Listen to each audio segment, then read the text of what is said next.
Hamas തട്ടിക്കൊണ്ടുപോയ 20 ആൾക്കാരെ ഇപ്പോൾ തിരിച്ചു കൊടുക്കാമെന്ന് ഇപ്പം പറഞ്ഞിരിക്കുകയാണല്ലോ. പല ആൾക്കാരും പറയുന്ന കേട്ട് ഇത്രയും നാൾ ഹമാസിൻ്റെ ഈ 20 പേര് ജീവനോടെ ഉണ്ടായിരുന്നല്ലോ, അവർ ഇത്രയും പേരെ സൂക്ഷിച്ചല്ലോ, ഇവർക്ക് വേണ്ട രീതിയിൽ ഒരു ആഹാരമൊക്കെ കൊടുത്ത് സംരക്ഷിച്ചല്ലോ എന്നൊക്കെ ഇങ്ങനെ പറയുന്നുണ്ട്. ഇതിനു മുമ്പേ ഒരാൾ പറഞ്ഞിരുന്നു, ഇസ്രായേലിലെ ഒരു പൗരനെ ഹമാസ് തട്ടിക്കൊണ്ടുപോയി, കുറേ നാൾ അയാൾ അവിടെ ഹമാസിൻ്റെ പിടിയിൽ ഇങ്ങനെ താമസിക്കുകയായിരുന്നു. ഇയാൾ രക്ഷപ്പെട്ട് തിരിച്ചു വന്നപ്പോൾ അയാൾ ഇസ്രായേൽ മുഴുവൻ അങ്ങ് ഈ ഹമാസിനെ അങ്ങ് വാറ്റിപ്പാടി എന്നാണ് ഇവർ പറഞ്ഞു നടക്കുന്നത്. കാരണം ഹമാസ് നമ്മൾ ഉദ്ദേശിക്കുന്ന പോലെയുള്ള ആൾക്കാരല്ല, അവർ സ്നേഹിക്കുന്ന ആൾക്കാരാണ്, അവർ വലിയ ആൾക്കാരാണ്. ഞാൻ അവിടെ ചെന്നപ്പം ഒരു നല്ല ആഹാരങ്ങൾ തരുന്നുണ്ട്, പിന്നെ ഞങ്ങളോട് അത് മര്യാദയ്ക്കാണ് പെരുമാറിയത്. ഇപ്പോൾ അവിടെ ആയിരിക്കുന്ന ആൾക്കാരോട് അവരോട് പെരുമാറുന്ന പെരുമാറ്റം ഒന്ന് കണ്ടു നോക്കണം, അവർ സ്നേഹിക്കുന്ന ആൾക്കാരാണെന്നൊക്കെയാണ് പറയുന്നത്. അപ്പം അതിന് റിപ്ലൈ വന്ന വേറെ കമൻറ്റ്, എന്നാൽ പിന്നെ അവിടെ തന്നെ ഇയാൾക്ക് നിൽക്കത്തില്ലായിരുന്നു, ഇത്ര സ്നേഹമുള്ള ആൾക്കാരാണെങ്കിൽ ആയിരുന്നെങ്കിൽ അവിടെ നിൽക്കത്തില്ലായിരുന്നു, എന്തിനാ ഇയാൾ അവിടുന്ന് ചാടിപ്പോരുന്നു? അപ്പോൾ ഇതുപോലുള്ള പല കമൻറ്റുകളും വരുന്നുണ്ട്. ഇപ്പോൾ ഈ 20 പേരെ തിരിച്ചു കൊടുക്കാമെന്ന് പറഞ്ഞു, ഈ 20 പേരെ സുരക്ഷിതമായിട്ട് ഇത്രയും നാൾ അവർ സൂക്ഷിച്ചല്ലോ എന്നൊക്കെ ഇങ്ങനെ പറയുന്നത്. അപ്പോൾ നമ്മൾ ഇതിൻ്റെ അകത്തൊരു കാര്യം ഓർക്കേണ്ടത്, ഇവർ 20 പേരെ അല്ല ഇവർ തട്ടിക്കൊണ്ട് പോയത്, ഇവർ 200 പേരെ തട്ടിക്കൊണ്ട് പോയത്. ഒക്ടോബർ 7-ന് ഇവർ തട്ടിക്കൊണ്ട് പോയത് 200 പേരെയാണ്. 200 പേരെ അങ്ങോട്ട് ചുമ്മാ തട്ടിക്കൊണ്ട് പോയതല്ല, ഏതാണ്ട് 1200 പേരെ വെടിവെച്ച് കൊന്ന് അവിടെ വലിയ പ്രശ്നം ഉണ്ടാക്കിയിട്ടാണ് 1200 പേരെ വെടിവെച്ച് കൊന്നിട്ട് അതിൻ്റെ അകത്ത് നിന്നാണ് 200 പേരെ അവർ കൊണ്ടുപോയത്. അപ്പോൾ ഓർക്കണം, ഈ 200 പേരിൽ 20 പേരെ ഇപ്പോൾ ജീവനോടുള്ളൂ, ബാക്കി 180 പേരെ അവർ കൊന്ന് അങ്ങ് തീർത്തു. ആ കൊന്നു തീർത്തതിൻ്റെ അകത്ത് 28 ശവശരീരങ്ങൾ മാത്രമേ അവരുടെ കയ്യിലുള്ളൂ, ബാക്കിയുള്ള ബോഡി എന്ത് ചെയ്തു പോലും അവർക്ക് അറിയത്തില്ല. പറയാൻ മനസ്സിലായോ? അപ്പോൾ 20 ജീവനുള്ള ആൾക്കാരും ജീവനില്ലാത്ത ശരീരങ്ങൾ 28, ഇത്രയാണ് കൈമാറാമെന്ന് പറഞ്ഞിരിക്കുന്നത്. അപ്പോൾ നമ്മളൊരു കാര്യം മറന്നുപോലും, ഇതൊക്കെ ചെയ്തിരിക്കുന്നത് സ്വാതന്ത്ര്യ സമര സേനാനികളാണ്, നമ്മുടെ ഗാന്ധിജിയെ പോലെ നമ്മൾ പറയില്ല ഗാന്ധിജിയെക്കുറിച്ച്, കറ തീർന്ന ഗാന്ധിജിയുടെ പാതയിൽ പിന്തുടരുന്ന ഇങ്ങനെ ആൾക്കാരൊക്കെ ഉണ്ടല്ലോ, അവരൊക്കെ നമ്മൾ പറയത്തില്ലേ ഈ ഗാന്ധിയന്മാരെന്ന് പറയത്തില്ലേ, കറ തീർന്ന ഗാന്ധിയൻ എന്നൊക്കെ പറയുമല്ലോ. എന്ന് പറഞ്ഞുള്ള ഗാന്ധിയന്മാരാണ് ഈ ചെയ്തേക്കുന്നത്. ഈ സ്വാതന്ത്ര്യ സമര പോരാളികൾ, സേനാനികളാണ് ഈ ചെയ്തിരിക്കുന്നത്, ഇത്രയും പരിപാടി ചെയ്തിരിക്കുന്നത്. അപ്പോൾ ഇവരെയൊന്നും തീവ്രവാദികളൊന്നും വിളിക്കാൻ പറ്റത്തില്ല. കേരളത്തിരുന്നുകൊണ്ട് ഇവരെ പോരാളികളെന്നോ സ്വാതന്ത്ര്യ സമര സേനാനികളെന്നൊക്കെ വിളിക്കാൻ പറ്റത്തുള്ളൂ. അപ്പോൾ ഇവർ ഈ സ്വാതന്ത്ര്യ സമര സേനാനികൾ കാണിച്ച പരിപാടിയാണ്. അപ്പോൾ ഈ ഒരു വാർത്ത ഇവരെ വിട്ടയക്കാൻ പോകുന്നു എന്നുള്ള വാർത്ത ഞാൻ റിപ്പോർട്ടർ TV-യിൽ ഇന്ന് രാവിലെ കണ്ടു. ഈ വാർത്ത സത്യം പറഞ്ഞു കഴിഞ്ഞാൽ ഇത് വാർത്ത കണ്ടുകൊണ്ടിരുന്നപ്പോൾ ഞാൻ ഓർത്തു, ഇത് മീഡിയ വണ്ണാണോ എന്ന് ഞാൻ ഓർത്തു പോയി. കാരണം പലപ്പോഴും ഈ റിപ്പോർട്ടർ TV ഏതാ മീഡിയ വൺ ഏതാ നമുക്ക് ലോഗോ കാണുമ്പോഴേ മനസ്സിലാകത്തുള്ളൂ, രണ്ടും ഒരുപോലാണ്. അപ്പോൾ ഇതിനകത്ത് ആൾക്കാർ ഈ ഒരു കമൻറ്റുകളൊക്കെ ഇട്ടേക്കുന്നത് ട്രംപും അതുപോലെ തന്നെ നമ്മുടെ ബെഞ്ചമിൻ നെതന്യാഹുവും പാഠം പഠിച്ചു ഇവർ രണ്ടുപേരും. കാരണം ഇവർ രണ്ടുപേരും അങ്ങ് രാവിലെ മുതൽ വൈകുന്നേരം വരെ അങ്ങ് കരച്ചില്ല, ഈ തീവ്രവാദികളോട് അങ്ങ് കരച്ചില്ല, ഞങ്ങളുടെ 20 പേരെ തിരിച്ചു തരണം എന്ന് പറഞ്ഞ് കരച്ചില്ല. ഇങ്ങനെ കരഞ്ഞിട്ട് അവരുടെ കാല് പിടിച്ചതിൻ്റെ ഭാഗമായിട്ടാണ് ഈ ബന്ദികളെ വിട്ടയക്കാൻ അവർ സമ്മതിച്ചത് അത്രേ. ഇങ്ങനെയാണ് ഇവർ പറയുന്നത്. നമ്മളിതിൻ്റെ അകത്ത് കാണേണ്ട മറ്റൊരു കാര്യം എന്ന് പറഞ്ഞു കഴിഞ്ഞാൽ, ഈ ഹമാസുകാർക്ക് കുടിക്കാൻ വെള്ളമോ കഴിക്കാൻ ആഹാരം ഒന്നും ഇല്ലാതാണ് അവർ ഈ എലി മാളത്തിൽ താമസിക്കുന്ന പോലെ ഇവരുണ്ടാക്കി തുരങ്കത്തിനകത്തൊക്കെ ഇവരിങ്ങനെ താമസിക്കുന്നത്. കുറച്ച് നാളുകൾക്ക് മുമ്പ് വരെ അവർ ഇഷ്ടംപോലെ ആഹാരം കുഴിമന്തിയൊക്കെ കഴിച്ച് നല്ല വെള്ളമൊക്കെ കുടിച്ച് ഇങ്ങനെ ജീവിക്കുമായിരുന്നു. പക്ഷേ ഇപ്പം അതെല്ലാം ഇസ്രായേൽ അങ്ങ് നിർത്തി. കാരണം ഈ അവിടുത്തെ പലായനം ചെയ്യുന്ന ജനങ്ങൾക്ക് ആഹാരം കൊണ്ട് കൊടുക്കുന്ന വ്യാജേന ഈ ആംബുലൻസിലൊക്കെ ഈ ശവശരീരങ്ങൾ കൊണ്ടുപോകുന്നുള്ള വ്യാജേന ഈ രീതിയിലൊക്കെ ഇവർക്ക് ആഹാരം ഇഷ്ടം പോലെ ചെന്നിരുന്നു. ഇപ്പോൾ അതൊക്കെ അങ്ങ് നിർത്തി. പൂർണ്ണമായിട്ടും ഇസ്രായേലിൻ്റെ കൺട്രോളിലാണ് അവിടെ മുഴുവനും, അവരുടെ നിരീക്ഷണത്തിലാണ്, അവരുടെ സംവിധാനങ്ങളെല്ലാം അവിടെ അവരെ നിരീക്ഷിച്ചുകൊണ്ടിരിക്കുക. അപ്പോൾ ഇതെല്ലാം അവരങ്ങ് നിർത്തി. അപ്പോൾ നിർത്തിയപ്പോൾ ഇവർ വിശന്ന് ഇപ്പം കുടിക്കാൻ പോലും വെള്ളമില്ല, അവർ വിശന്ന് ദാഹിച്ചിരിക്കുക. ഇപ്പോൾ അവരുടെ ഏതാണ്ട് ഈ സ്വാതന്ത്ര്യ സമരം പോരാട്ടത്തിൻ്റെ വീര്യമൊക്കെ ഇപ്പം കുറഞ്ഞിരിക്കുക.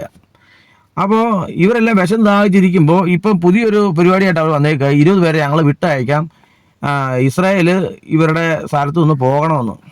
അത് എത്രത്തോളം ഈ ഡിമാൻഡൊക്കെ ഇവർ അംഗീകരിക്കുമെന്ന് അറിയത്തില്ല. അതിൽ 20 പേരെ കിട്ടിക്കഴിയുമ്പോൾ അല്ലേ അടുത്ത പരിപാടി. 20 പേരെ കിട്ടിക്കഴിയുമ്പോൾ നമുക്കറിയാം ഇസ്രായേലിൻ്റെ കാര്യത്തിൽ ഇസ്രായേലിനെ ദ്രോഹിച്ചിട്ടുള്ള ആരെയും വെറുതെ വിടത്തില്ലെന്ന് തന്നെ നമുക്കറിയാം. ഇവർ പറയുന്നത് ഈ ഹമാസിനെ സപ്പോർട്ട് ചെയ്ത ആൾക്കാരെ പോലും ഞങ്ങൾ വെറുതെ ഇവിടത്തില്ലെന്നാണ് പറയുന്നത്. ഇവർ ലോകത്തിൻ്റെ എവിടെ പോയി വിളിച്ചാലും പണി കൊടുക്കും.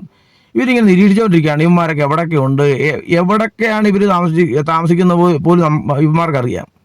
അപ്പോൾ ഈ കൊടുക്കുന്നത് ഈ ആൾക്കാർ ഈ കമൻറ്റ് എഴുതിയേക്കുന്നത് പോലെ ഈ ബെഞ്ചമിൻ നെതന്യാഹു കരഞ്ഞതുകൊണ്ടോ ഇല്ലെങ്കിൽ ട്രംപും ഇവരെല്ലാം കരഞ്ഞ് കാല് പിടിച്ചോണ്ടൊന്നുമല്ല. ഇവർക്ക് ഇനി അവിടെ ജീവിക്കാൻ പറ്റത്തില്ല. ഈ തുരങ്കമല്ല 400 തുരങ്കമാണ് ഇവർ ഉണ്ടാക്കിയിട്ടേക്കുന്നത്. ഈ 400 തുരങ്കവും ഇസ്രായേൽ പിടിച്ചെടുത്തു. ബാക്കി ഏതോ കുറച്ച് തുരങ്കത്തിലൊക്കെയാണ് ഇവന്മാർ ഈ താമസിക്കുന്നത്. അപ്പോൾ ഇവിടെ താമസിച്ചുകൊണ്ട് വിശന്നും വലഞ്ഞാണ് ഇനി കഴിച്ചില്ലെങ്കിൽ ആഹാരം ഇല്ലെങ്കിൽ അവർ ചത്തുപോയി. ഈ ഗതി വന്നപ്പോഴാണ് ഇവർ ഈ സന്ധ്യയ്ക്ക് തയ്യാറായിരിക്കുന്നത്. അല്ലാതെ ഇവിടുത്തെ ജമാഅത്ത് ഇസ്ലാമിൻ്റെ ചാനലുകൾ റിപ്പോർട്ട് ചെയ്യുന്ന പോലെ ബെഞ്ചമിൻ നെതന്യാഹുവിനോട് കരുണ തോന്നി വിട്ടയക്കുന്നൊന്നുമല്ല. ഇപ്പോൾ ഞാൻ പറയുന്നത് ഈ പരിപാടിയൊക്കെ ചെയ്തുകൊണ്ട് ഈ മര്യാദയ്ക്ക് ജീവിച്ച ഈ രാജ്യത്ത് കയറി ഇവിടുത്തെ ആൾക്കാരെ മുഴുവൻ വെടിവെച്ച് കൊന്ന് ഈ 200 പേരെ ബന്ദികളാക്കി കൊണ്ടുപോയിട്ട് എന്ത് നേടി? ഇതിനകത്ത് വേറൊരു കാര്യം എന്ന് പറഞ്ഞാൽ നമ്മുടെ മലയാള സിനിമയിലുള്ള ആൾക്കാർ കഴിഞ്ഞ ദിവസമൊക്കെ കരയുന്ന കണ്ടു. ഈ പലസ്തീനിലെ കുട്ടികൾക്ക് വേണ്ടി കരയുന്നുണ്ട്, അതൊന്നും തെറ്റില്ല. പക്ഷേ നമ്മൾ ഈ 1200 പേരെ ഈ തീവ്രവാദികൾ വെടിവെച്ച് കൊന്നതിൽ ഇവർക്ക് ഒരു ഖേദം ഇവർ പ്രകടിപ്പിക്കുന്നില്ല. 200 പേരെ തട്ടിക്കൊണ്ട് പോയിട്ട് അതിൽ ഇത്രയും പേരെ 180 പേരെ കൊന്നു, ബാക്കി 20 പേരെ ജീവനോടുള്ളൂ. ഇവരെ പറ്റി ഒരു അക്ഷരം മിണ്ടുന്നില്ല. അപ്പോൾ ഇതിനൊന്നും കരയാനൊന്നും ഇവർക്ക് ആളില്ല. അപ്പം വേറൊരു കാര്യം എന്ന് പറഞ്ഞു കഴിഞ്ഞാൽ, നമുക്ക് ഈ കഴിഞ്ഞ ദിവസം ഞാൻ ഇങ്ങനെ അറിയാൻ സാധിച്ചു, ഈ ഹമാസുകാർ ഒക്ടോബർ 7 2023 ഒക്ടോബർ 7 ഈ ഹമാസ് തീവ്രവാദികൾ ഇസ്രായേലിലേക്ക് വരുമ്പോൾ അവർ കൃത്യമായ മാർഗനിർദ്ദേശം കൊടുത്തിട്ടാണ് ഇവരെ ഇങ്ങോട്ട് പറഞ്ഞു വിട്ടത്. അവർക്ക് കൊടുത്ത മാർഗനിർദ്ദേശമൊക്കെ കേട്ട് കഴിഞ്ഞാൽ നമ്മൾ ഞെട്ടും. അതുപോലുള്ള നിർദ്ദേശങ്ങൾ അവർ കൊടുത്തത്. കാരണം അവരോട് പറഞ്ഞ നിർദ്ദേശം എന്ന് പറഞ്ഞു കഴിഞ്ഞാൽ, നിങ്ങൾ മാക്സിമം നിങ്ങൾ വാഹനങ്ങൾ മോഷ്ടിക്കുക, കൈ കിട്ടുന്ന വാഹനമെല്ലാം എടുക്കുക. 2 വീലറാണ് 2 വീലർ, കാറാണ് കാറ്, ഫുൾഡോസറാണ് ഫുൾഡോസർ എടുക്കുക. നിങ്ങൾ കിട്ടുന്നില്ലെങ്കിൽ മോഷ്ടിക്കുക. ഈ മോഷ്ടിച്ച വാഹനമെല്ലാം ആയിട്ട് പരമാവധി നിങ്ങൾ ആളുകളെ തട്ടിക്കൊണ്ട് പോകുക. മനസ്സിലായോ? നിങ്ങൾ ആൾക്കാരെ നിങ്ങൾക്ക് എത്ര പേരെ തട്ടിക്കൊണ്ട് പോകാൻ പറ്റുമോ അത്ര പേരെ തട്ടിക്കൊണ്ട് പോവുക. പിന്നെ വേറെ കാര്യം എന്ന് പറഞ്ഞാൽ, നിങ്ങൾ ഇതൊക്കെ ചെയ്യുന്ന കൊള്ളാം, പക്ഷെ ഇതെല്ലാം ചെയ്യുമ്പം ഇതിൻ്റെ എല്ലാം വീഡിയോ നിങ്ങൾ ഷൂട്ട് ചെയ്തോണം. നമുക്കറിയാം ഇവർ ഈ സ്കൂട്ടറിലും ഈ പറയുന്ന ഇതിനകത്തൊക്കെ ഈ തോക്കുമായിട്ടൊക്കെ വരുമ്പോൾ എല്ലാവരുടെയും ഹെൽമെറ്റിൽ ഈ ഗോപ്രോ ഒക്കെ സെറ്റ് ചെയ്തുകൊണ്ടാണ് വരുന്നത്. ഈ ഹമാസുകാർ വെളിവിട്ട ഈ വീഡിയോയിൽ മുഴുവനും ഓരോ ആൾക്കാരുടെ ശരീരത്തിൽ അവരുടെ ക്യാമറ ഫിറ്റ് ചെയ്തുകൊണ്ടാണ് ഇവരെല്ലാം ഈ പരിപാടി എല്ലാം ഇവർ കാണിച്ചുകൊണ്ടിരുന്നത്. സ്വാതന്ത്ര്യ സമര സേനാനികളാണ് ഇവർ കാണിച്ചുകൊണ്ടിരുന്നത്. അതുപോലെ തന്നെ ഇവരോട് പറഞ്ഞ മറ്റൊരു കാര്യം എന്ന് പറഞ്ഞാൽ, ഇവർ വീട്ടുകാർ നോക്കി നിൽക്കുക, നിങ്ങൾ അവരെ റേപ്പ് ചെയ്യണം സ്ത്രീകളെ. പിന്നെ അപ്പനും അമ്മയും അപ്പൻ്റെ അമ്മയുടെ മുമ്പ് വെച്ച് തന്നെ കുട്ടികളെ വെടിവെച്ച് കൊന്നതിന് ശേഷമേ അപ്പനും അമ്മയെ വെടിവെക്കാവുള്ളൂ. നിങ്ങൾ ഇത് ഒന്ന് കേട്ടെ, ഇതിൻ്റെ സീരിയസ്നെസ് നിങ്ങളൊന്ന് മനസ്സിലാക്കി. അതായത് ഒരു കുടുംബം ഇങ്ങനെ നിൽക്കുകയാണ്, ആ കുടുംബത്തെ വെടിവെച്ച് കൊല്ലാൻ കൃത്യമായ മാർഗനിർദ്ദേശം അവർ കൊടുക്കുന്നത് എന്താ? അതായത് ഒരു അപ്പനും അമ്മയ്ക്കും 2 കുട്ടികളുണ്ട്.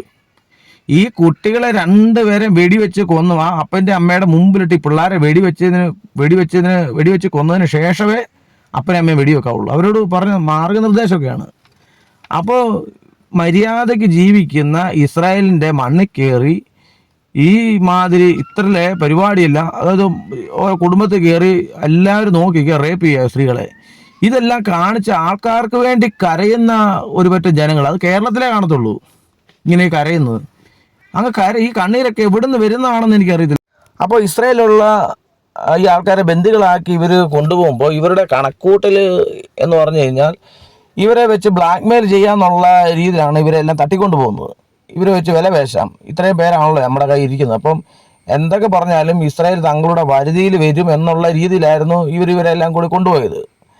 മാത്രമല്ല ഇവർ മാക്സിമം ഭീകരത സൃഷ്ടിക്കാൻ അവർ ശ്രമിച്ചിരുന്നു. ഇവർ ആൾക്കാരുടെ തല ഇറക്കുക, അതുപോലെ തന്നെ ആൾക്കാരെ കൈ കിട്ടിയെല്ലാം വെടിവെച്ച് കൊല്ലുക, ബലാത്സംഗം ചെയ്യുക. അപ്പോൾ ഇതൊക്കെ കാണിക്കുമ്പോൾ യഹൂദൻ ഏതാണ്ട് പേടിക്കുമെന്നാണ് ഇവർ വിചാരിച്ചത്. അപ്പോൾ ഇതുകൊണ്ട് എന്താ ഇവർ നേടിയത്? ഇവർ തന്നെ നശിച്ചു പോയി. ഈ ഹമാസ് ശരിക്കും പറഞ്ഞാൽ ലോകത്തുള്ള മുസ്ലിങ്ങളെ മുഴുവൻ ചതിക്കുമായിരുന്നു തന്നെ ഞാൻ പറയും. അങ്ങനെ തന്നെ പറയാൻ പറ്റത്തുള്ളൂ ഇതിന്. ഇവർ സത്യം പറഞ്ഞാൽ യഥാർത്ഥത്തിൽ ലോകത്തുള്ള മുസ്ലിങ്ങളെ മുഴുവൻ ഇവർ ചതിക്കുകയായിരുന്നു. ഇതുകൊണ്ട് എന്താണിപ്പം നടന്നത്? ഇതിന് മുമ്പ്, അതായത് ഈ ഹമാസ് ഈ രംഗത്ത് വരുന്നതിന്, ഈ ഒക്ടോബർ 7 ഹമാസ് ഇങ്ങനെ ഒരു ആക്രമണം നടത്തുന്നതിന് മുമ്പ് ഇപ്പോൾ നിങ്ങൾ ശ്രദ്ധിച്ചാൽ മതി, ഈ കാണുന്ന ഈ യൂറോപ്യൻ രാജ്യങ്ങളിൽ ഈ മുസ്ലിങ്ങൾക്കെതിരെ ഇതുപോലെ വലിയൊരു എതിർപ്പ് ഉണ്ടായിരുന്നു ഇതിനു മുമ്പേ? ഒരു എതിർപ്പും ഇല്ലായിരുന്നു. ഇതിനു മുമ്പ് മുസ്ലിങ്ങൾക്ക് എതിരെ ഒരു എതിർപ്പും ഇല്ല. ഇപ്പം ലോകത്തിലുള്ള സകല മുസ്ലിങ്ങൾക്കും എതിരെ അവിടെയുള്ള ജനങ്ങൾ തിരിഞ്ഞിരിക്കുക. അത് വരുത്തിയതാരാ? ഈ ഒരു പ്രശ്നം, ഇങ്ങനൊരു പ്രശ്നം ഉണ്ടാക്കി തരാം ഈ ഹമാസാണ്. ഇങ്ങനൊരു പ്രശ്നം ഉണ്ടായി. ലോകത്തുള്ള മുസ്ലിങ്ങൾക്ക് മുഴുവനും അവിടുത്തെ പ്രാദേശികമായിട്ടുള്ള ആൾക്കാർ അവർക്കെതിരെ തിരിയാനുള്ള കാരണം ഈ പറയുന്ന ഈ ഹമാസാണ്. ഇപ്പോൾ നോക്കിയേ ഈ ഹമാസിനെ, ഈ പലസ്തീനെ അനുകൂലിക്കുന്ന ആൾക്കാരെ സാധാരണ മനുഷ്യരാണ്. സാധാരണ ഡോക്ടർമാർ കാണും അവിടെ ജോലി. അമേരിക്കയിലൊക്കെ ഡോക്ടർമാർ, നേഴ്സുമാരും സാധാരണ ജോലിക്കാരൊക്കെയാണ് അവർ അവിടുത്തെ കുഞ്ഞുങ്ങൾ മരിക്കുന്നതുമായിട്ട് ബന്ധപ്പെട്ട് അവർക്ക് സങ്കടമുണ്ടല്ലോ. നമ്മൾക്ക് കുഞ്ഞുങ്ങൾ മരിക്കുന്ന സങ്കടമുണ്ടല്ലോ. അപ്പോൾ അവിടുത്തെ ആൾക്കാർ ഈ കൊച്ചുകുട്ടികൾ മരിക്കുമ്പോൾ ഇവരുടെ നന്മ കൊണ്ട്, ഇവരുടെ മനസ്സിലെ ആ ഒരു വേദന കൊണ്ട് ഇവർ പലസ്തീൻ്റെ കൊടി പിടിച്ചുകൊണ്ട് ഇവർ രംഗത്ത് ഈ പ്രകടനം നടത്തും. അപ്പം ഇവ ഉണ്ടാകുന്ന ഒരു വലിയൊരു കാര്യം എന്ന് പറഞ്ഞാൽ, ഇത് നമ്മൾ ശ്രദ്ധിക്കേണ്ട ഒരു കാര്യമാണ്, ഇവരെല്ലാവരും തീവ്രവാദികളായിട്ടാണ് കാണുന്നത്. പറഞ്ഞു മനസ്സിലായോ? ഈ പലസ്തീനിലെ കുഞ്ഞുങ്ങൾ മരിച്ചു പോകുമ്പോൾ ഇതിനെതിരെ സംസാരിക്കുന്ന എത്ര നല്ല ആൾക്കാരാണെങ്കിലും അവരെല്ലാം തീവ്രവാദികളായിട്ട് ലോകം കാണുക. ഇപ്പോൾ നമുക്കറിയാം, ഈ യൂറോപ്പിലും ജർമ്മനിയിലെല്ലാം ഈ പറയുന്ന ഈ അവിടുത്തെ മുസ്ലിങ്ങൾ ഇവരെല്ലാം തീവ്രവാദികളാണെന്നൊന്നും ഞാൻ പറയുന്നില്ല. അവിടെ നല്ല ആൾക്കാരാണ്. അവിടെ ജീവിക്കുന്ന ആൾക്കാരെല്ലാം അവിടെ ജോലി ചെയ്ത് മര്യാദയ്ക്ക് ജീവിക്കുന്ന ആൾക്കാരൊക്കെയാണ്. ആ മര്യാദയ്ക്ക് ജീവിക്കുന്ന മുസ്ലിങ്ങൾക്ക് അവിടെ ജീവിക്കാൻ പറ്റാത്ത അവസ്ഥ ഉണ്ടാക്കിയത് ഈ ഹമാസാണ്. എന്തിനാണ് ഇവരെ ഈ ആവശ്യമില്ലാതെ? അതുകൊണ്ട് എന്താ പറ്റി? യഹൂദന് ഒരു നഷ്ടവും ഉണ്ടായിട്ടില്ല. ലോകത്തിൽ ഈ അറബി രാജ്യങ്ങൾ ഉൾപ്പെടെ യഹൂദന് സപ്പോർട്ട് ചെയ്ത് നിൽക്കത്തുള്ളൂ ഞാൻ മനസ്സിലാക്കുന്നത്. കാരണം നമുക്കറിയാം, ഈ ഹമാസിന് ഏതെങ്കിലും അറബ് രാജ്യങ്ങൾ അനുകൂലിക്കുമോ? അവർക്ക് ചിലപ്പം ആരും കാണാൻ കുറേ പൈസ കൊടുക്കുമായിരിക്കും, അവർക്ക് ഫണ്ട് കൊടുക്കുമായിരിക്കും. ഇതല്ലാതെ ഇവരെ ആരെങ്കിലും ഏതെങ്കിലും ഗൾഫിലുള്ള ഏതെങ്കിലും രാജ്യക്കാർ ഇവർക്ക് കിടക്കാൻ സ്ഥലമില്ലല്ലോ, ഇവർക്ക് താമസിക്കാൻ സ്ഥലമില്ലല്ലോ എന്നിട്ട് കുറേ ആൾക്കാർ എന്നാൽ നമ്മുടെ രാജ്യത്തോട്ട് കൊണ്ടുവരാമെന്ന് വിചാരിച്ചുകൊണ്ട് കൊണ്ടുവരത്തില്ല. ഒരുത്തനെയും കൊണ്ടുവരത്തില്ല. കാരണം എന്ന് പറഞ്ഞു കഴിഞ്ഞാൽ ഈ പറയുന്ന ഒട്ടുമിക്ക ഈ അറബ് കൺട്രിയും ഒട്ടുമിക്ക അറബ് രാജ്യങ്ങളും അവിടെ രാജഭരണമാണ്. ഇതുപോലുള്ള ഈ ആൾക്കാരൊക്കെ അവിടെ കൊണ്ടുപോയി കഴിഞ്ഞാൽ ഇവരുടെ ഈ രാജസ്ഥാനവും ഇവരുടെ രാജാധികാരം എല്ലാം പോകും. അവർക്കറിയാം അത്. ഇത് മാത്രമാണോ ഈ പറയുന്ന ഈ ഹമാസ് കാരണം പണി കിട്ടിയ ഏതൊക്കെ രാജ്യങ്ങൾക്കാണ് പണി കിട്ടിയത്? സിറിയ, ലെബനൻ, ഈ ഹൂത്തികൾ, ഈ പറയുന്ന ഹിസ്ബുള്ള, ഇവന്മാർ എന്ത് ചെയ്യും? ഹിസ്ബുള്ളയും ഹൂത്തികളൊക്കെ എന്ത് ചെയ്യും? ഈ കുറച്ച് നാളുകൾക്ക് മുമ്പ് നമ്മുടെ സുനിത ദേവദാസ് പറയുന്നത് കേട്ടിരുന്നു, ഹൂത്തികൾ ഇറങ്ങിയിട്ടുണ്ട് മക്കളെ, പണി കിട്ടുമെന്ന്. ഈ സുനിത ദേവദാസിൻ്റെയൊക്കെ മനോനില ആദ്യം പരിശോധിക്കണം എന്നാണ് ഞാൻ ആദ്യം പറയുന്നത്. ഇവരുടെയൊക്കെ മനോനില ആദ്യം പരിശോധിക്കണം. കാരണം ഈ സുനിത ദേവദാസ് സപ്പോർട്ട് ചെയ്യുന്ന ഹൂത്തികൾ തീവ്രവാദ സംഘടന ആണ്. ഈ ഹൂത്തികൾ എന്ന് പറയുന്നത് ഇവരെയാണ് സപ്പോർട്ട് ചെയ്തുകൊണ്ട് ഈ സംസാരിക്കുന്നത്. ഇവരുടെയൊക്കെ മനോനില ആദ്യമേ പരിശോധിക്കണം എന്നാണ് എനിക്ക് പറയാനുള്ളത്. മാത്രമല്ല, ഇപ്പം നിങ്ങൾ നോക്കിയേ, ഇറാന് ജീവിതത്തിൽ ഇനി അവർക്കൊരു ആണവശക്തിയായിട്ട് മാറാൻ ഇസ്രായേൽ സമ്മതിക്കുമോ? മര്യാദയ്ക്ക് നിന്നിരുന്നെങ്കിൽ അവരുടെ ആ പദ്ധതിയൊക്കെ അവർക്ക് അത് പൂർത്തീകരിക്കാൻ പറ്റുമായിരുന്നു. ഈ ഇറാൻ്റെ ആകാശ അതിർത്തി ചെന്ന് ഇസ്രായേലിൻ്റെ ഈ പറയുന്ന ഫൈറ്റർ ജെറ്റ് വിമാനങ്ങളും എല്ലാം കൂടി ചെന്ന് അവർ ആകാശത്ത് ചെന്ന് വട്ടമിട്ട് പറന്ന് അവിടെ എന്താ പറയുക, ഒരു പരേഡ് നടത്തി ആകാശത്ത്. എന്നിട്ട് അവരുടെ ഭൂമിയിൽ തന്നെ ഇറങ്ങി അത് ഇന്ധനം നിറച്ചു. ചില്ലറ കാര്യമാണോ? അപ്പോൾ ഇസ്രായേൽ ഇറാനോട് പറയുന്നത് ഞങ്ങളുടെ മുമ്പിൽ നീ ഇത്രയ്ക്കേ ഉള്ളൂ എന്നാണ് പറയുന്നത്. ഏതാണ്ട് അവർക്ക് ആകെ ചെയ്യാൻ പറ്റിയ 2-3 എലിവാണങ്ങൾ ഇങ്ങോട്ട് അയക്കാൻ പറ്റി. കുറേ മിസൈൽ അയച്ചു. ആ മിസൈൽ കണ്ടിട്ടാണ് ഇവിടുത്തെ കുറേ പുള്ളികൾ പറയുന്നത് കണ്ടോ അവർ തിരിച്ചടിച്ചു എന്നൊക്കെ ഈ കിടന്ന് ഗീർവാണം പറയുന്നത്. അപ്പോൾ നിങ്ങൾ ആദ്യം വിചാരിക്കണേ, ഇസ്രായേലും ഇപ്പോൾ ഇവിടെ നമ്മൾ ഈ കണ്ട ഈ യുദ്ധം, യഥാർത്ഥത്തിൽ നടന്ന യുദ്ധം, യുദ്ധത്തെപ്പറ്റി നമ്മൾ മനസ്സിലാക്കുകയാണെങ്കിൽ ഇവിടെ നടന്ന യുദ്ധം എന്ന് പറയുന്നത് ഈ ടെക്നോളജിയും പാട്ടത്തകരയും തമ്മിലുള്ള യുദ്ധം ഇവിടെ നമ്മൾ കണ്ടത്. ലോകത്തിലെ ഏറ്റവും വലിയ ടെക്നോളജിയും കുറച്ച് പാട്ടയും തമ്മിലുള്ള യുദ്ധം. അതുകൊണ്ടാണ് ഇവന്മാരെല്ലാവരും തട്ടുംപുറത്ത് കയറി കിടക്കുന്നത്. ഇവന്മാർക്ക് ആർക്കെങ്കിലും ഇനി തല പൊക്കാൻ പറ്റുമോ? ഏതെങ്കിലും മനുഷ്യർക്ക് തല പൊക്കാൻ പറ്റുമോ? ഈ ഇറാൻ്റെ പട്ടാള മേധാവികളായിട്ട് അവരുടെ പട്ടാള ഉദ്യോഗസ്ഥരായിട്ട് അതിൻ്റെ അകത്ത് ചെല്ലാൻ ആളെ ഇപ്പം കിട്ടുന്നില്ലേ ഇറാനിൽ? കാരണം ചെല്ലുന്നവനെ അവർ തട്ടിക്കളയുക. ഇനിയൊരു പ്രശ്നം ഉണ്ടായി, ഒരു യുദ്ധം ഉണ്ടായി കഴിഞ്ഞാൽ ആദ്യം തീർക്കുന്ന അവരുടെ ഉന്നത ഉദ്യോഗസ്ഥന്മാരാണ് തീർക്കുന്നത്. മാത്രമല്ല അവിടെ ഇപ്പോൾ ആണവ ശാസ്ത്രജ്ഞന്മാരെ അവിടെ കിട്ടാനില്ല. കാരണം ഏതൊക്കെ ആണവ ശാസ്ത്രജ്ഞന്മാർ അവിടെ ചെല്ലുമോ അവന്മാർ തട്ടിയിരിക്കും. മുമ്പ് ഞാൻ ഒരു ആണവ ശാസ്ത്രജ്ഞനെ തട്ടിക്കളഞ്ഞതിൻ്റെ അതിൻ്റെ ഇത് കണ്ടിരുന്നു. അത് റോബോട്ടിക് ട്രക്ക് ഉപയോഗിച്ചാണ് പുള്ളിക്കാരനെ തട്ടിക്കളഞ്ഞത്. അതായത് ഈ ആണവ ശാസ്ത്രജ്ഞനും അദ്ദേഹത്തിൻ്റെ ഭാര്യയും കൂടി ഇങ്ങനെ കാർ സഞ്ചരിക്കുക, ബുള്ളറ്റ് പ്രൂഫ് കാറിലാണ് ഈ വരുന്നത്. അപ്പോൾ അതിൻ്റെ പുറകെ തന്നെ സൈനിക വാഹനങ്ങളൊക്കെ ഉണ്ട്. അപ്പോൾ ഇദ്ദേഹം വീട്ടിൽ നിന്ന് ഇറങ്ങി കഴിഞ്ഞ പിന്നെ ഈ ആണവ കേന്ദ്രത്തിലോട്ടൊക്കെ വരുന്നത് ഭയങ്കര സെക്യൂരിറ്റി ആയിട്ടാണ് വരുന്നത്. ഇയാളെയൊന്നും തൊടാനൊന്നും പറ്റത്തില്ല. അപ്പോൾ ഇയാളുടെ കാർ ദൂരത്തുനിന്ന് വരുമ്പോൾ സൈഡിലൊരു ഉപേക്ഷിക്കപ്പെട്ട നിലയിൽ ഒരു ട്രക്കിങ് നടക്കുക. ആ ട്രക്ക് കണ്ടു കഴിഞ്ഞാൽ ഒരു ഉപയോഗിക്കാൻ പറ്റാത്തൊരു ട്രക്ക് പോലെ തോന്നുമെങ്കിലും ഈ ട്രക്കിൻ്റെ അരികിലേക്ക് ഏകദേശം അടുത്ത് ഈ ആണവ ശാസ്ത്രജ്ഞൻ്റെ കാർ എത്തിയപ്പം തന്നെ ഈ ട്രക്ക് ഓണായി, എൻജിൻ സ്റ്റാർട്ടായിട്ട് ഈ ട്രക്ക് ഓടി ഈ ആണവ ശാസ്ത്രജ്ഞൻ സഞ്ചരിച്ച് കാറിൻ്റെ ഫ്രണ്ടിൽ വന്നിട്ട് അങ്ങ് വെടി ഉതിർത്തു. ഇവർ നോക്കുമ്പോൾ അതിൻ്റെ ഡ്രൈവറും ഇല്ല, ഒരു മനുഷ്യരും ആ വണ്ടിക്കകത്തില്ല, ട്രക്കിനകത്തില്ല. ഈ ആണവ ശാസ്ത്രജ്ഞനും ഭാര്യയും കൂടി വെളിയിലിറങ്ങി. അത് ആ ഭാര്യയുടെ ദേഹത്ത് ഒരു പോറൽ പോലും കൊള്ളാതെ ഇയാളെ വെടിവെച്ച് കൊന്നു. പറയാൻ മനസ്സിലായി. എന്നിട്ട് ഇത് കഴിഞ്ഞപ്പോൾ ഈ മിഷൻ കംപ്ലീറ്റ് ആയപ്പോൾ ഈ ട്രക്ക് സ്വയമേ അങ്ങ് പൊട്ടിത്തെറിച്ചു, ഒരു ചാരം പോലും കിട്ടിയില്ല. പറയാൻ മനസ്സിലായോ? അപ്പോൾ ഞാൻ പറഞ്ഞത് ഇത്രയ്ക്കും വലിയ ടെക്നോളജി ഉള്ള ആൾക്കാരാണ് ഇസ്രായേൽ. ഈ ഇസ്രായേലിൻ്റെ അടുത്തോട്ടാണ് ഇവർ പഴയ കുറേ പാട്ടയായിട്ട് വരുന്നത്. ഇവർക്ക് ഇപ്പോഴും മനസ്സിലായിട്ടില്ല. പല ആൾക്കാരും കേരളത്തിൽ നിന്നുകൊണ്ട് ഈ വലിയ വീരവാദങ്ങൾ പറയുന്നത് ഇവർക്കൊന്നും ഇതിനെപ്പറ്റി അറിയാത്തതുകൊണ്ടാണ്. ഇത് തീർച്ചയായിട്ടും നന്മയും തിന്മയും തമ്മിലുള്ള യുദ്ധമായിട്ട് ഞാൻ ഇതിനെ കാണുന്നു. നന്മയും തിന്മയും, ദൈവവും പിശാചും തമ്മിലുള്ള യുദ്ധമെന്ന് പറയുന്നതുകൊണ്ട് ഒരു തെറ്റുമില്ല. ഇതിനകത്ത് ഒരു കാര്യം എന്ന് പറഞ്ഞാൽ വരാനിരിക്കുന്ന കാര്യം ഇതാണ്. ഇപ്പം ലോകത്തിന് ഇപ്പോൾ വരാനിരിക്കുന്ന കൃത്യമായിട്ടുള്ള കാര്യം, ഇത് വളരെ കറക്റ്റായിട്ടുള്ള കാര്യമാണ്. ഇതെൻ്റെ അഭിപ്രായമാണ്. ഇത് കൃത്യമായിട്ട് ലോകത്തിന് വരും. കാരണം ഇത് നല്ലവരായിട്ടുള്ള മുസ്ലിങ്ങൾ, നമുക്കറിയാം നമ്മുടെ കേരളത്തിൽ തന്നെ എത്രയോ മുസ്ലിങ്ങൾ വിദേശ രാജ്യങ്ങളിൽ പോയി ജീവിക്കുന്നുണ്ട്. യൂറോപ്പിലാണെങ്കിൽ തന്നെ, അമേരിക്കയിലാണ് തന്നെ, ഈ പറയുന്ന ഗൾഫ് രാജ്യങ്ങളിലാണ് തന്നെ എത്രയോ മുസ്ലിങ്ങൾ അവിടെ പോയി ഉപജീവനം കഴിക്കാൻ വേണ്ടി അവിടെ പോയി ജീവിക്കുന്നു. ഇവരൊന്നും ഒരു തീവ്രവാദികളൊന്നുമല്ല, മര്യാദയ്ക്ക് ജീവിക്കുന്ന ആൾക്കാരാണ്. ഇവർക്കൊക്കെ നാളെ ഒരു രാജ്യത്ത് പോയി ജോലി ചെയ്യാൻ പറ്റാത്തതായിട്ടുള്ള അവസ്ഥയും വരും. തീർച്ചയായിട്ടും ഇവരുടെ വിസ നോക്കുമ്പോൾ ഇവരുടെ മുസ്ലിം ആണെങ്കിൽ ഈ പറഞ്ഞ യൂറോപ്പിലോട്ട് ഇവർക്ക് ഒരിക്കലും വിസ കൊടുക്കത്തില്ല. ആ ഒരു കാലഘട്ടം വരും. ഇപ്പോൾ നമുക്കറിയാം യൂറോപ്പിൽ എന്തോരം പ്രശ്നങ്ങൾ നടക്കുന്നത്. മുൻപ് ഇതുപോലുള്ള പ്രശ്നമൊന്നും ഇല്ലായിരുന്നു. ഈ ഹമാസുമായിട്ട് ഇസ്രായേലുമായിട്ടുള്ള യുദ്ധം കഴിഞ്ഞതിൽ പിന്നെ യൂറോപ്പ് അടിമുടി മാറിക്കൊണ്ടിരിക്കുകയാണ്. ഇപ്പം കണ്ടോണം, ഇവിടുന്ന് ഈ രാജ്യങ്ങളിലെല്ലാം കിടക്കുന്ന മുസ്ലിങ്ങളെ മുഴുവനും ഇവന്മാർ എടുത്ത് തട്ടും, വെളിക്കളയും. ഇപ്പം എന്തിനാണ്? മര്യാദയ്ക്ക് ഇവിടെ ജീവിച്ചുകൊണ്ടിരുന്ന ഈ രാജ്യങ്ങളിൽ ജീവിച്ചുകൊണ്ടിരുന്ന ആൾക്കാരല്ലേ.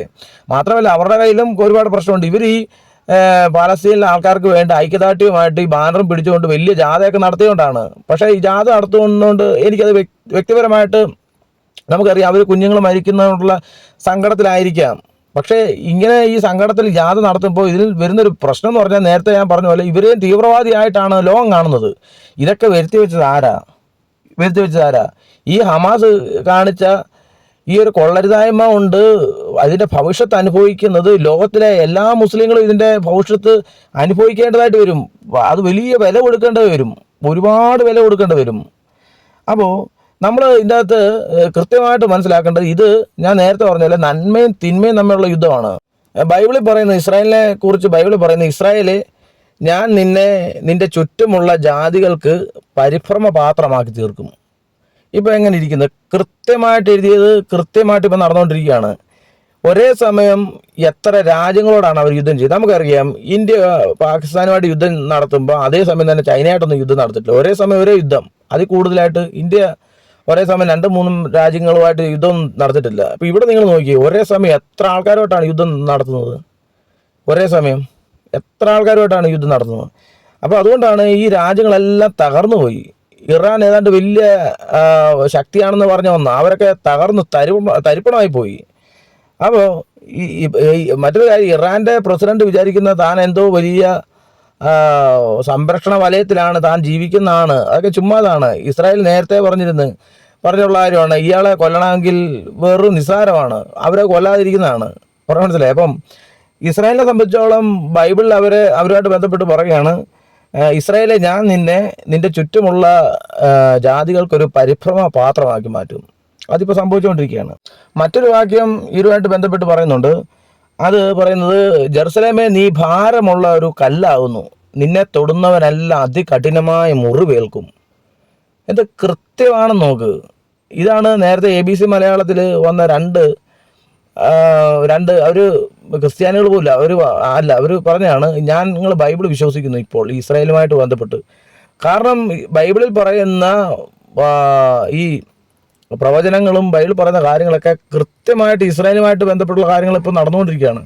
ഇസ്രായേലുമായിട്ട് ബന്ധപ്പെട്ട് കൃത്യമായിട്ട് ഇവിടെ പറയുകയാണ്, ജെറുസലേമേ, നീ ഭാരമുള്ളൊരു കല്ലാവുന്നു. അല്ലേ? നമുക്ക് നോക്കാം, ഭാരമുള്ളൊരു കല്ലല്ലേ ജെറുസലേമേ, നീ ഭാരമുള്ളൊരു കല്ലാവുന്നു, നിന്നെ തൊടുന്നവനെല്ലാം അതികഠിനമായിട്ട് മുറിവേൽക്കും. നമുക്കറിയാം, ഈ കഠിനമായിട്ട് മുറിവേറ്റിട്ടുണ്ടോ ഇല്ലയോ നമുക്ക് ചരിത്രം നോക്കിയാൽ നമുക്ക് മനസ്സിലാവും. നോക്കാം, നമ്മുടെ ബ്രിട്ടൻ്റെ ഇപ്പോഴത്തെ അവസ്ഥ എന്താ നമുക്കറിയാം. ഇസ്രായേലിലേക്ക് ഈ യഹൂദൻ കുടിയേറുന്ന സമയത്ത് യഹൂദനെ ചതിച്ചവന്മാരാണ് ഈ പറയുന്ന ബ്രിട്ടൻ. ഇന്ന് ആ ബ്രിട്ടൻ എന്ത്, ആ ഗ്രേറ്റ് ബ്രിട്ടനൊക്കെ എന്ത് ചെയ്യും? ഇപ്പോൾ അവരുടെ രാജ്യത്ത് അവർക്ക് സ്വൈര്യമുണ്ടോ? യഹൂദനെ ആരൊക്കെ ചതിച്ചിട്ടുണ്ടോ ഇവനെല്ലാം ബൈബിളിൻ്റെ അടിസ്ഥാനത്തിൽ ഇവരെല്ലാം നശിച്ചു പോയിട്ടേ ഉള്ളൂ. നമുക്ക് നോക്കാം, മേദ്യ പാർസി ആ ഒരു സാമ്രാജ്യം എന്ത് അതുപോലെ തന്നെ ഒട്ടോമൻ തുർക്കികൾ എന്ത്. പിന്നെ പറയുകയാണെങ്കിൽ ഗ്രീക്ക് അലക്സാണ്ടർ, അവർ എന്തോരം ലോകം മുഴുവൻ കീഴടക്കിയത് അവരെന്ത്. റോമാ സാമ്രാജ്യം റോമൻ സാമ്രാജ്യം അവർ ചരിത്രത്തിൽ ഇവരെല്ലാം മാഞ്ഞുപോയി. നമ്മൾ നോക്കുകയാണ്, ഇപ്പം തന്നെ നോക്കാം, ഇറാൻ ഇസ്രായേലിലേക്ക് അറ്റാക്ക് ചെയ്ത് അവർ നശിച്ച് നാരായണക്കല്ല് പിടിച്ചു. അതുപോലെ തന്നെ ഈ പറയുന്ന ലെബനോനും സിറിയയും ഈ ജോർദാനും ഹൂത്തികളും ഹിസ്ബുള്ളയും ഇവരെല്ലാം ഇന്ന് ഇല്ല ലോകത്തിൽ. അവരുടെയൊക്കെ ഒരുപാടായിട്ട് 30,000 പേര് കൂടുതലുണ്ടായിരുന്നു ഈ പറയുന്ന ഹമാസ് പോലും. ഇപ്പോൾ 2,000 പേരെ ആൾക്കാർ പോലും ഇല്ല, എല്ലാം നശിച്ചു പോയി. ബൈബിൾ പറഞ്ഞാൽ വളരെ കൃത്യമാണ്, ജെറുസലേമേ, നീ ഭാരമുള്ള കല്ലാവുന്നു, നിന്നെ തൊടുന്നവൻ എല്ലാം അതികഠിനമായിട്ട് മുറിവേൽക്കും. ഈ യഹൂദനെ തൊട്ട് കഴിഞ്ഞാൽ തൊടുന്നവൻ അതികഠിനമായിട്ട് മുറിവേൽക്കുമെന്ന് ഇത് എൻ്റെ അഭിപ്രായമല്ല, ബൈബിൾ പറയുന്ന കാര്യമാണ്. ഇത് കറക്റ്റായിട്ട് ഇപ്പം നടന്നുകൊണ്ടിരിക്കുകയാണ്. ഈ പറയുന്ന ഈ ടെക്നോളജിയെ നിങ്ങൾ ഈ പാട്ടത്തകര കൊണ്ട് തൊടാൻ നിൽക്കരുത്. നിന്ന് കഴിഞ്ഞാൽ ബൈബിൾ പറയുന്ന പോലെ അതികഠിനമായിട്ട് മുറിവേൽക്കുക തന്നെ ചെയ്യും.